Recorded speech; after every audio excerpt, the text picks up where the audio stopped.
नवरात्रि की शुरुआत के साथ ही भारत में दशहरा की तैयारियां अपने चरम पर हैं।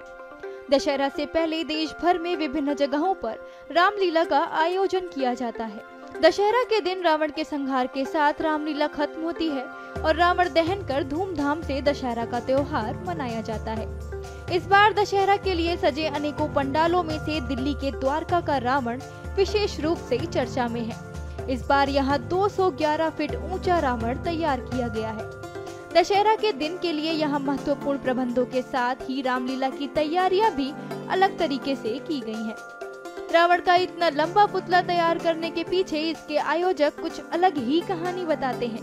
उनका क्या कुछ कहना है, सुनिए। द्वारका श्री रामलीला सोसाइटी का हमेशा एक प्रयास है कि देश में सबसे सुंदर, सबसे अच्छी रामलीला हम लोग दिखाएं। और आप देखेंगे कि अभी जो हमारा रावण है वो 211 फीट हाइट है। जिस तरह से समाज में बुराइयां बढ़ रही हैं, उसी तरह से उसका पतन भी उतना बड़ा ही होना चाहिए। इसलिए अब की बार इसकी हाइट जो है 211 फुट रखी है।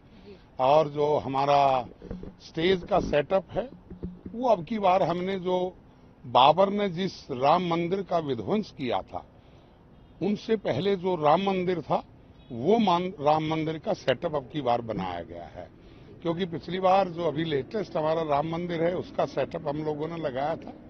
और जितने भी हमारे द्वार हैं, सारे के सारे द्वार जो है वो साउथ के जितने हमारे मंदिर हैं, गोपुरम बोला जाता है द्वारों को, तो गोपुरम की तर्ज पर सारे द्वार लगाए गए हैं।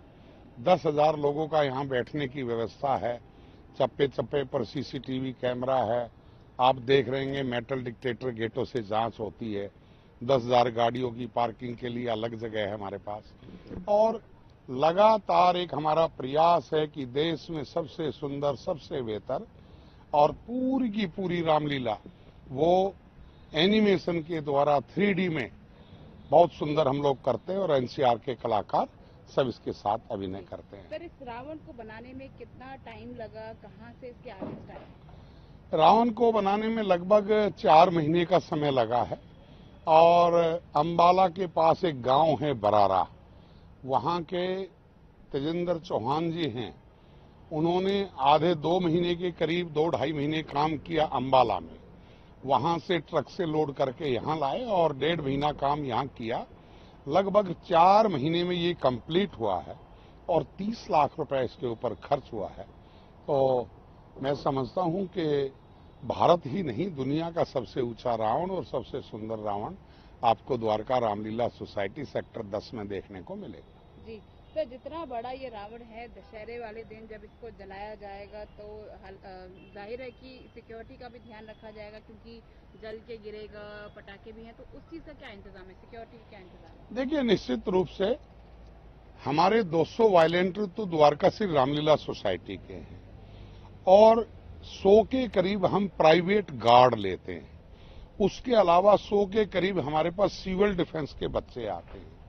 साथ में दिल्ली पुलिस का पूरा सहयोग हमारे साथ है। अभी भी दिल्ली पुलिस के लगभग मैं समझता हूं कि 50 के करीब तो सब इंस्पेक्टर, सिपाही, हवलदार यहाँ बेचारे हम लोगों का सहयोग करते हैं और सुरक्षा की दृष्टि से पूरा सहयोग कर रहे हैं। डीसीपी साहब यहाँ राउंड लगा जा चुके हैं, एसीपी साहब राउंड लगा के जा चुके हैं, इंस्पेक्टर साहब लगातार यहाँ पर, एसएचओ साहब लगातार आते रहते हैं, चौकी इंचार्ज एसएचओ तो परमानेंट ही रामलीला के दौरान यहाँ पर देखते हैं। और चूंकि बहुत लंबा है तो इसको आदमी दूर दूर से देख पाएगा। 2-2, 4-4 किलोमीटर से भी रावण दहन का दर्शन उनको होगा निश्चित रूप से।